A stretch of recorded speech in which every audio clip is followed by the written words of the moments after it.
और उसके बाद जो है चाइना में मुसलमानों के साथ क्या हो रहा है वो भी नजर आने लगता है, लेकिन एकदम फिर जो है ट्विस्ट होता है और फिर चाइना जो है बहुत अच्छा होने लगता है। नहीं सर, वो उनका बैलेंस है ना, यही तो बैलेंस है, इसी तरह तो बैलेंस रखेंगे। मुसीबत यह है कि हम लोगों ने जा जा करके आका ढूंढे हैं, मालिक ढूंढे हैं। उनके लिए बैलेंस रखने के लिए हमें आंखें, कान और मुंह, वो तीन बंदरों की सियासत करनी पड़ेगी।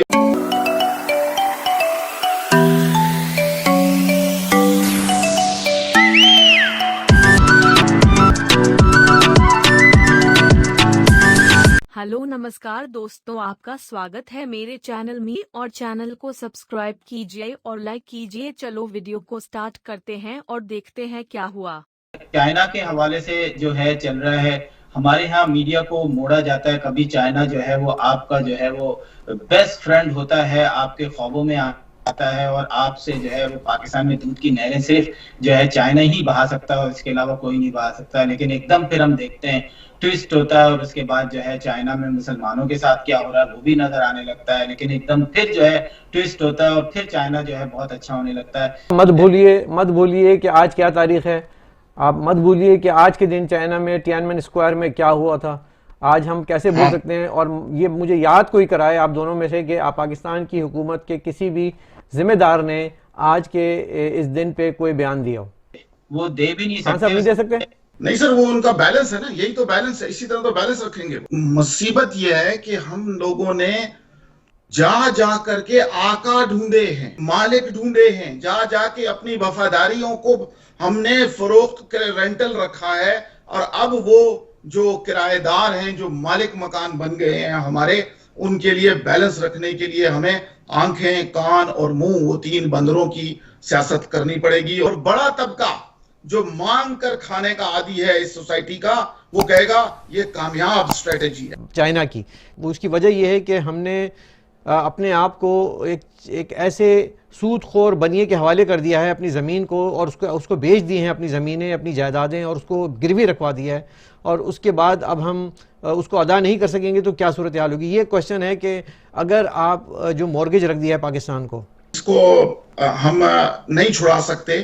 हमारी चाइना के साथ रिश्तेदारी है और ये रिश्तेदारी हलाकू खान, चंगेज खान के ज़माने से है। लिहाजा उनके साथ हमें उस तरह से थ्रेट नहीं है। अगर वो हमारी क्या जियो लोकेशन की इंटेग्रिटी के हवाले से कोई कोलैबोरेशन हो जाए तो हमें उससे वो खतरा नहीं है कि ये कब्जा कर लेगा।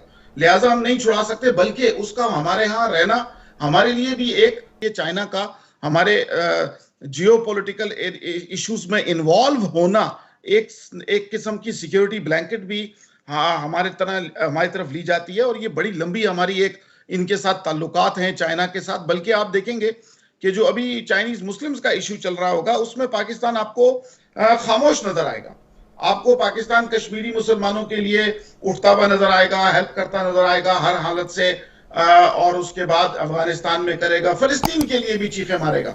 मगर ये 500 मील नॉर्थ में जो मुसलमान हैं उनकी आवाज नहीं उठाएगा, क्योंकि हमने वो बैलेंस क्रिएट करना है। अगर खतरा ये पड़ जाएगा कि जब चाइनीज लीडरशिप ऐसी आ जाएगी जिसको दुनिया क्या कहती है कि परवाह होगी, के बाद मुझे लगता है कि चाइनीज जब तंग आ जाएंगे प्रोपेगेंडा से और जब वो ज्यादती करना शुरू करेंगे, तो उसमें कई गरीब जो है उनकी पिटाई होगी, इबरत के लिए दूसरे लोगों को।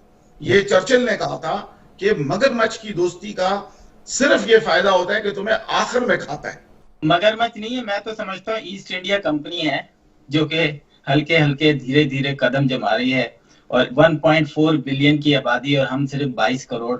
तो अगर सिर्फ और हमारा जो रकबे के लिहाज से सबसे बड़ा सूबा है बलूचिस्तान, हमें नहीं पता कि वो उसका इस वक्त कितना हिस्सा जो है वो चाइना में गिरवी रखा जा चुका है, ये भी नहीं पता है ना। हमारी मेरे ख्याल पार्लियामेंट को पता होगा ये बात।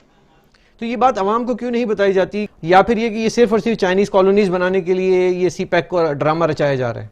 अगर ये थोड़े से भी सही होते ना, तो ये पहले बलूचिस्तान के ऊपर स्कूल कॉलेजेस बना के उसको बिल्ड करते, दुनिया को दिखाते, चाइना से बेशक चाइना की इमदाद लेके कि देखो हमने तुमको वो किया है। उसके बाद फिर जो है दूसरे काम करते। तो अफसोस होता है, लेकिन मुझे नहीं लगता कि आगे आने वाले दिनों में कोई ऐसी खास तब्दीली आएगी। ऐसा ही रहेगा मुल्क, हल्के हल्के जो है वो चाइना जो है जिस तरह दूसरी दुनिया के मुल्कों में कब्जा उसने किया है, इसी तरह आपको एक दिन पता चलेगा कि जनाब कुछ हिस्सा जो है वो, क्योंकि हमारे पास फंड नहीं थे, वो चाइना ने ले लिया है, किसी ने 100 साल के लिए ले लिया। और आपको पता है कि पाकिस्तान की कुछ जमीनें अरब कंट्रीज ने ली हैं जहां पर उनकी काश्त होती है और वहीं से डायरेक्ट वो एक्सपोर्ट हो जाते हैं उन्हीं कंट्रीज में।